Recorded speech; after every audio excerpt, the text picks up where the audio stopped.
ओम शांति। ओम शांति।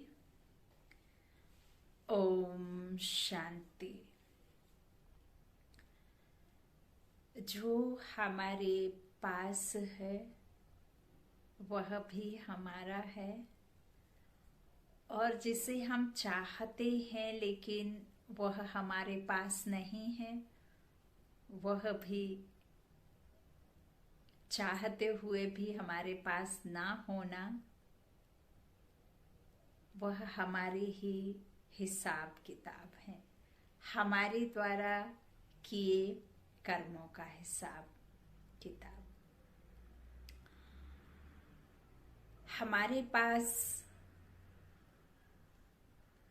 जो होता है उसे ही हम संभाल नहीं पाते, उसमें हम संतुष्ट नहीं रहते, और हम उम्मीद करते हैं कि हमारे पास वो भी हो। एग्जाम्पल के लिए हम समझें तो मान लीजिए हमारे घर में बड़े बुजुर्गों का होता है, मैक्सिमम टाइम उनका यही सोच रहता है और इसी में वो उलझे रहते हैं। मान लीजिए एक पिता के 6 बेटे हैं और उन 6 बेटों में 2 साथ में हैं,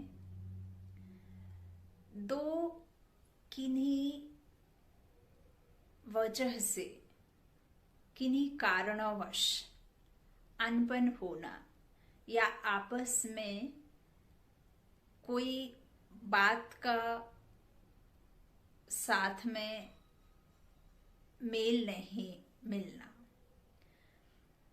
किन्हीं कारणवश दूरी बनकर रहना, दूरियों में रहना, मतभेद होने की वजह से कहीं दूसरे प्लेस में या दूसरे जगह रहना। और जो बाकी 2 बचे हुए बच्चे बेटे, वो किन्हीं कारणवश नहीं बल्कि खुशी से, शरीर निर्वाह या किसी जॉब के वजह से या किन्हीं अच्छे कारणों से दूरी बनाकर रखते हैं या दूर रहना पड़ता है। उसको जो भी आप बात कहें या समझें जिस तरीके से, कि कोई कारणवश, लेकिन कारण अनबन का नहीं है, कारण अच्छा कारण है। होता क्या है, जब इस तरह से 6 बेटों के बीच में 2 बेटे पास में हैं, उनको कम, वो साथ में है, वह बात को वो भूल करके उस कारण पे चले जाते हैं, माना उसकी चाहत रखते हैं। किसकी चाहत? जो 2 बेटे अनबन की वजह से दूरियों में हैं, बात एक दूसरे के साथ तालमेल नहीं बैठता, उस वजह से अपने बीवी बच्चों के साथ में दूसरे प्लेस में हैं, या यूं कह लें कि लड़ाई झगड़ा करके दूर हैं। वो उनको चाहत रहती है, बजाय उसकी कि जो घर में माँ बच्चे हैं उनको देख करके उनको संतुष्टि नहीं रहती, वो उस चाहत में परेशान रहते हैं, दुखी रहते हैं। फिर दूसरा, उनके मन में सदैव संकल्प चलता है, जो है तो कारण अच्छे, खुशी से नौकरी के लिए बाहर है, वो अलग है, दूर है, वो चाहत मन में रहती है कि वो हमारे पास क्यों नहीं है। काश होता तो हम अपने नाती पोतों के साथ खेल रहे होते, घर में बच्चे होते तो माहौल कुछ और ही रहता। उस समय भी जो पास में है, नजदीक में है, उसमें खुशी नहीं। खुद परेशान होना, जो पास में नहीं है उसकी इच्छा रखना, उसी के बारे में मनन चिंतन करना। जब आप इस तरह का मनन चिंतन करते हैं और जब इस तरह का थॉट आप रखते हैं तो एक तरह से यह व्यर्थ संकल्प है जो आपको कहीं ना कहीं परेशान करता है। कैसे परेशान करता है? आपके पास में जो है उसमें आप संतुष्ट नहीं है, जबकि जो आपके पास में है वह भी आपके किए हुए कर्म ही हैं जो आपके साथ चल रहे हैं, और जो किन्हीं कारणोंवश दूरियां बना करके रह रहे हैं वो भी कहीं ना कहीं हमारे आपके द्वारा ही किए हुए कर्म हैं जो साथ नहीं है। हमें मिलता वही है जो हमने किया है, और हम जिसकी चाहत रखते हैं और वो हमारे पास नहीं है तो वह भी हमारे किए हुए ही कर्म विकर्म हैं जो साथ में चलते हैं। अब यदि हम उस बात को एक्सेप्ट ना करें जो हमारे साथ है, उसमें खुश नहीं है, खुश नहीं रह पा रहे हैं, और चाहत हम उन दो बेटों के साथ होने के रखते हैं, तो वह तो आपके कर्म में है ही नहीं, वह तो आपके हिसाब किताब में है ही नहीं, तो वह आप चाहेंगे भी तो भी पूरा नहीं होगा। और हम देखिए, जब हमारे साथ में कोई दुख होता है तो भी हम ईश्वर पे ब्लेम करते हैं, और हमारे साथ में सुख होता है तो भी हम भगवान से कहते हैं। यदि वो भगवान सुख देता है तो वो दुख क्यों देगा? ईश्वर दुख नहीं देता। ईश्वर हमें सिर्फ सुख देता है। हम मंदिर में जाते हैं, मंदिर में जाकर के हम ईश्वर के सामने हाथ जोड़कर कामना करो, ये कामना कहो या मांगने की बात कहो या मांगते हैं, हम जाते हैं ईश्वर के सामने, लक्ष्मी की मूर्ति के सामने धन की मांग करते हैं कि हमारे घर में धन हो, और वही धन को लेकर हम दूसरे दिन उन्हीं पर चढ़ाने भी चढ़ोतरी के तौर पर कहो या ऐसा कह के हम रखते हैं मन में कि यदि आप हमें इतना देंगे तो हम आपको तीसरा हिस्सा दान में देंगे या चढ़ोतरी में देंगे। हम उन्हीं से मांगने जाते हैं और उन्हीं के सामने लेकर दान देने पहुंच जाते हैं। तो देखिए, जो देने वाला है, जो दाता है, वह लेगा क्यों? भगवान देता है तो लेगा क्यों? यदि वो सुख देता है तो दुख वो नहीं देता, बल्कि हमारे कर्म से ही हमारे रिश्ते, कर्म से ही हमारे रिश्तों में दूरियां, जो हमारे पिछले किए हुए, हमारे ही द्वारा किसी को दुख दिया या किसी को किसी तरह का कष्ट दिया या किसी के साथ संबंध अच्छा है तो भी हमारा ही है, और किसी के साथ यदि संबंधों में दूरियां हैं, किसी के साथ संबंध बिगड़े हैं तो वो भी हमारा ही है। उसे एक्सेप्ट करना ही सुख है। उसे जो नहीं है उसके पीछे भागना व्यर्थ है, आपकी मेहनत बर्बाद है। आप जिस चीज की, जिस चाहत के पीछे भाग रहे हैं वो आपका नहीं है।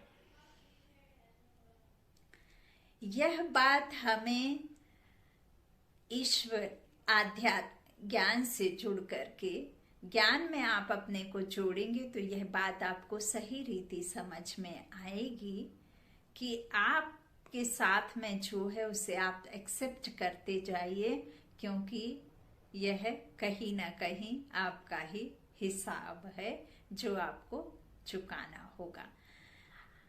आपने कई बार देखा होगा, एक छोटा बच्चा घर में जन्म लेता है और वो बच्चा बहुत ही ज्यादा कुछ मेडिकल इश्यूज उसमें होते हैं या अपंग होता है, जिसको कोई कोई ग्रोथ नहीं होता है किसी का, और वो बच्चा आपके घर में जन्म लेते ही बहुत अधिक धन खर्च करवाता है, बहुत अधिक खर्च होता है। और आपने यह भी देखा होगा, ये प्रैक्टिकल में भी आपने सुना होगा और प्रैक्टिकल में हुआ भी होगा साथ में, कि वो 2 साल 3 साल 1 साल जितना भी उसका समय निर्धारित होता है, आपके साथ का हिसाब किताब जो चुकता होना बाकी होता है, तो वो 1 लाख 2 लाख उन 2 वर्षों में आपका स्थूल धन खर्च कर पाएगा।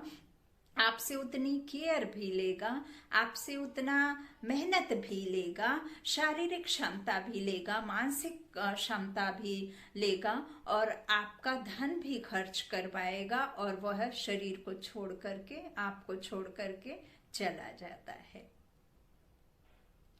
और फिर कई बार आपने यह भी सुना होगा कि वह कोई हिसाब किताब होगा पुराना जो चुकतू करने आया, इसीलिए इस वेश में आया और इस तरीके से घर में आया, और इतना इतना स्थूल धन या हमारा जो शारीरिक क्षमता, शारीरिक श्रम है, वो भी खर्च किया, केयर लिया, क्योंकि उसका हिसाब था जो वह पूरा करके चला गया। और यह सच्चाई भी है। जब ईश्वर हमारे साथ रहते हैं ना, तो ईश्वर हमें इन सब चीजों से, परमात्मा स्वयं कहते हैं कि हम किसी को दुख तो देते नहीं, ईश्वर किसी को दुख नहीं देता। यह जो हमारे कर्म विकर्मों की सजा हमें चुकाना होती है, क्योंकि भगवान के साथ साथ धर्मराज चलता है, और धर्मराज एक एक कर्म का हिसाब किताब हमसे लेता है। अब कई कई मनुष्य आत्माओं के मन में आता होगा कि जब ऐसा ही है, हिसाब किताब चुकतू करने ही है, तो फिर ईश्वर का सहारा लेकर क्या करने का है।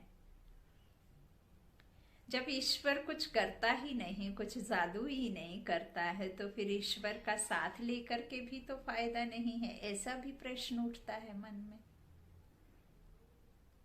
ईश्वर कहते हैं कि मैं किसी मरे हुए को जिंदा करने का मेरे अंदर जादू नहीं है, लेकिन ईश्वर आपका साथ कैसे देता है, क्यों उसे अपना साथी बनाना है, वह बात सोचने वाली है। ईश्वर आपको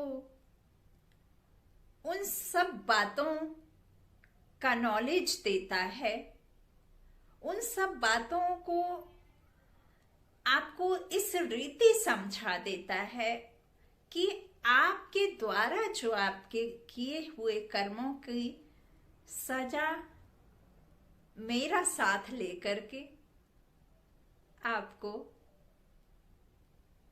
सजा कम हो जाएगी।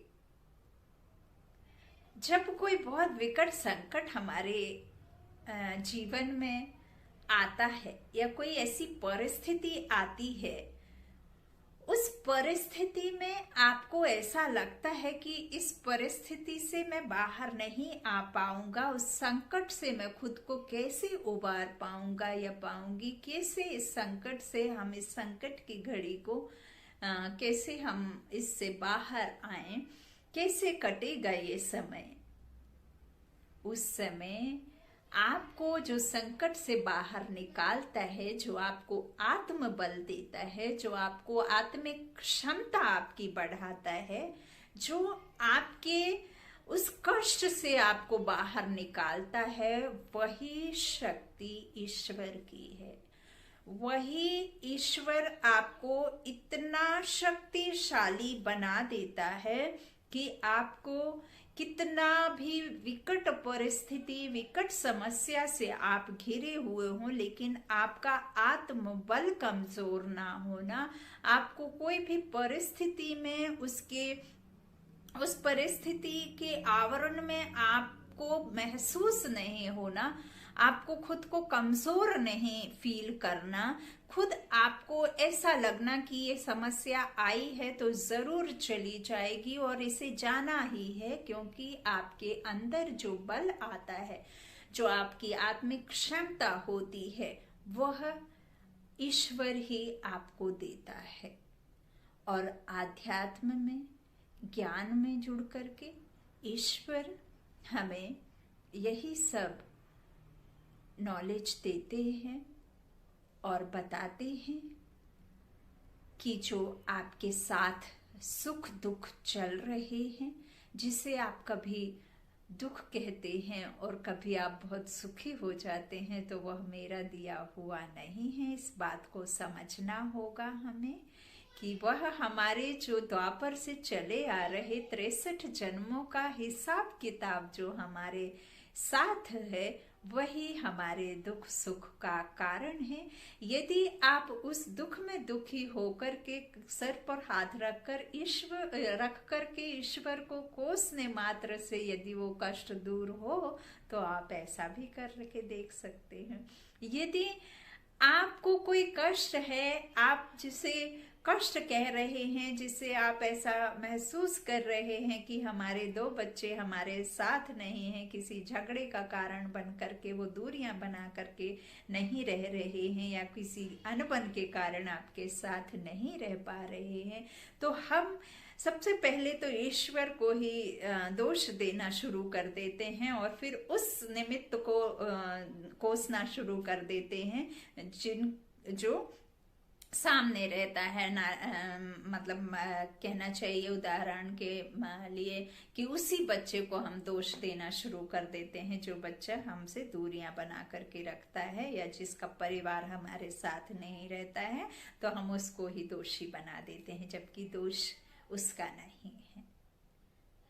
दोष उसका नहीं है, दोष हमारे ही द्वारा किए हुए कर्म विकर्मों का है जो हमारे साथ नहीं है।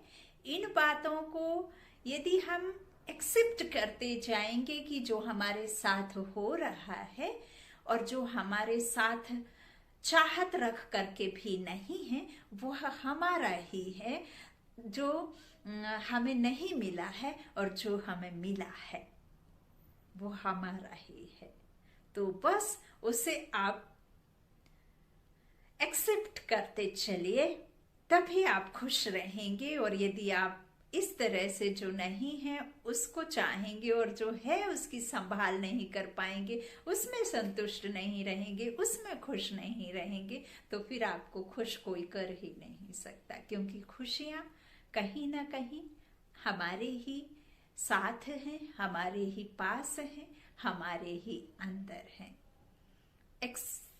एक्सेप्ट करना बहुत बड़ी खुशी है। एक्सपेक्ट करना किसी से, वह बहुत बड़ा दुख है। हम सदैव यही बातों में लगे रहते हैं कि सामने वाला ऐसा करेगा तो मुझे खुशी मिलेगी, यदि सामने वाला सुधर जाएगा तो मैं खुश हो जाऊंगा, सामने वाला यदि मेरे मुताबिक चलेगा तो मैं खुश हो जाऊंगा। जबकि सामने वाले को सुधारने में नहीं, स्व परिवर्तन करने में ही खुशी मिलेगी। हम अपने आप को सुधारें तो सामने वाला भी सुधरा हुआ दिखेगा। हम यदि सामने वाले की विशेषता देख करके चलें तो हमें खुशी होगी। एक परिवार में 4 लोग होते हैं, 4 समझ लीजिए कि 4 घर में बहनें, माताएं बहनें हैं। एक बहन को बहुत अच्छा खाना बनाना आता है, दूसरे बहन को घर की सफाई करने का कार्य बहुत अच्छा आता है, और तीसरी बहन को घर में ऊपर के बाहर के मार्केट के कार्य करने में बहुत अच्छा जो है एक्सपीरियंस है, बहुत अच्छी रीति से कर पाती हैं। तो सब में एक एक विशेषता है। लेकिन जो बहन बाहर का कार्य करने में सक्षम है, जो बाहर का कार्य करने में एक्यूरेट है, वो बहन को जिस दिन खाना बनाने का समय आ जाए किन्हीं कारणवश, तो वो बहन खाना परफेक्शन के साथ में नहीं बना पाएगी। शायद आपको वो संतुष्टि ना मिले जो बहन से बनाते आता है उस बहन के कंपेरिजन में। उससे कंपेयर किया तो आपको उसमें संतुष्टि ना स्वाद में मिलेगी और ना परफेक्शन में मिलेगी। तो आप उस दिन खाते हैं और आप आवेश में आ जाते हैं कि यह क्या है। लेकिन आप सोचिए, वही बहन जो घर का खाना बनाती है और वो बाहर का काम करने गई है और उसमें भी वही कमी दिखी जो खाना ना बनाने में दिखी और वही कार्य ना करने में सक्षम हुई, तो आपने विशेषताएं देखनी है कि जो विशेषता उसमें है वो विशेषता उसमें नहीं है, क्योंकि उसका जो विशेषता है उसी कार्य के लिए है। तो आपको ये बात एक्सेप्ट करनी होगी और एक्सेप्ट करने के साथ साथ आपको जो सामने वाले से आप ज्यादा चाह लेते हैं, जो ज्यादा एक्सपेक्टेशन रखते हैं, वह रखनी बंद करनी होगी, तभी आप खुश रह पाएंगे।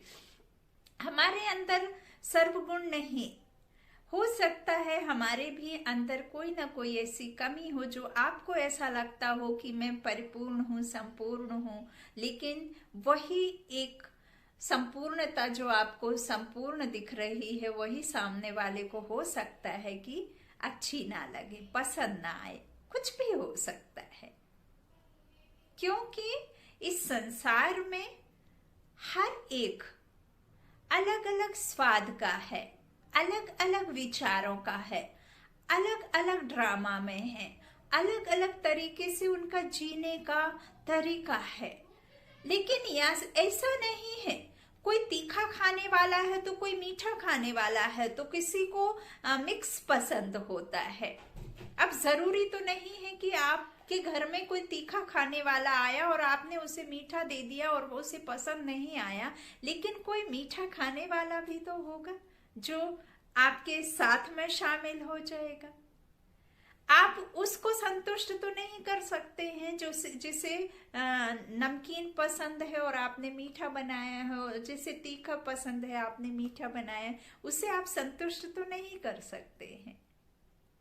क्योंकि यह संसार में अलग अलग विचारधारा, अलग अलग सोच, अलग अलग जीने के तरीके हैं।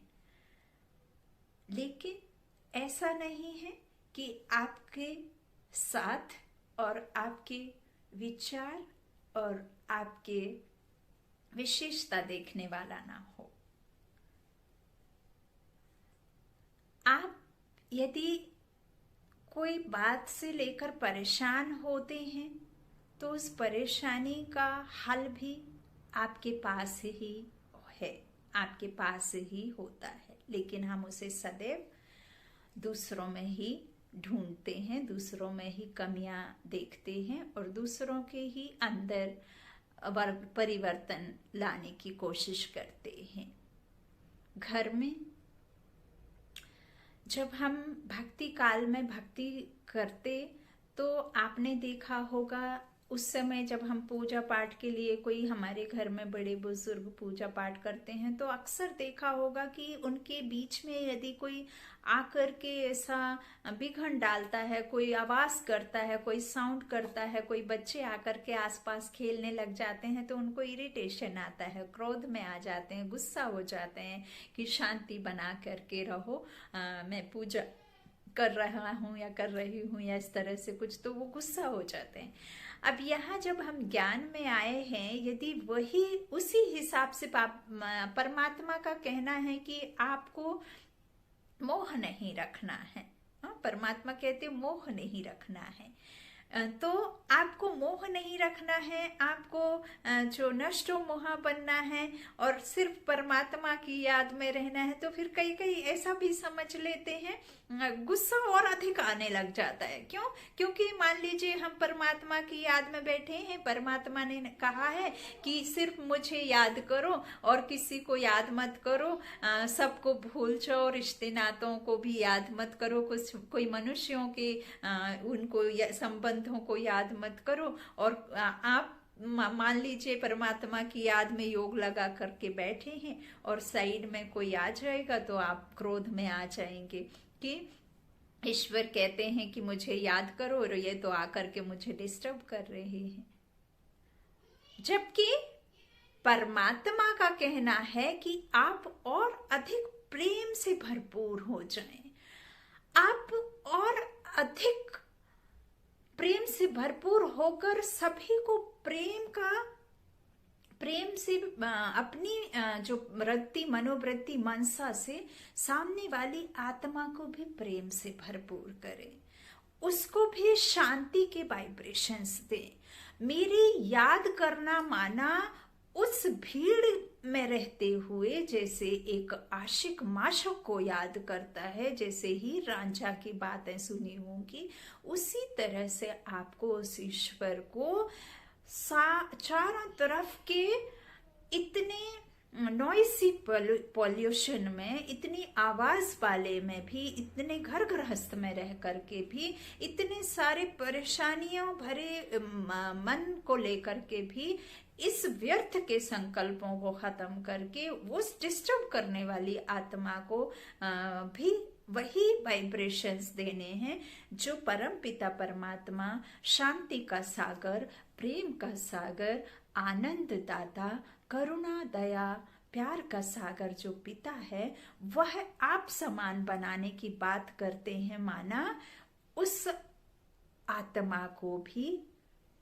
प्रेम देना, शांति देना। ऐसा नहीं कि आसन लगाकर बैठ कर के आंखें लाल कर लेना और अपने अंदर में ऐसा जो एक्सप्रेशन लाना कि सामने वाला आपको देख करके डर जाए। यह तो हम भक्ति काल में किया करते थे। अभी तो ईश्वर हमें देवी गुणों से भरने की बात कह रहे हैं, दातापन के भाव रखने कह रहे हैं, प्रेम की वर्षा करने कह रहे हैं, सिर्फ और सिर्फ देने का भाव, अपकारी पर भी उपकार करने की बात बाबा कह रहे हैं। गाली को भी फूलों के समान बना करके उस गाली को भी आप जो है गाली के उस पे जवाब ना दें। इस तरह से परमात्मा आपको दैवी गुण भरने की बात कह रहे हैं। जो देवता होते हैं वो सिर्फ देने की भावना रखते हैं। तो यह बात बाबा कहते हैं। और सुख दुख को आप कभी भी ईश्वर पर ब्लेम नहीं लगाइए। या आप योग में बैठते हैं तो उस आत्मा पर आवेश करके कि मैं योग में बैठा हूं, याद नहीं कर पा रहा हूं, तो उसे नहीं, बल्कि ऐसी आप मनोवृत्ति रखिए, ऐसी आप अपनी भावना रखिए, ऐसी आप मन की कामना, ऐसे श्रेष्ठ संकल्प रखिए कि वो आत्मा भी आपके बगल में बैठ करके उस ईश्वर के ध्यान में मगन हो जाए, उस ईश्वर को याद करने लग जाए, उस मीठे शब्द को, उस मीठे मीठे बाबा को याद करने में लग जाए।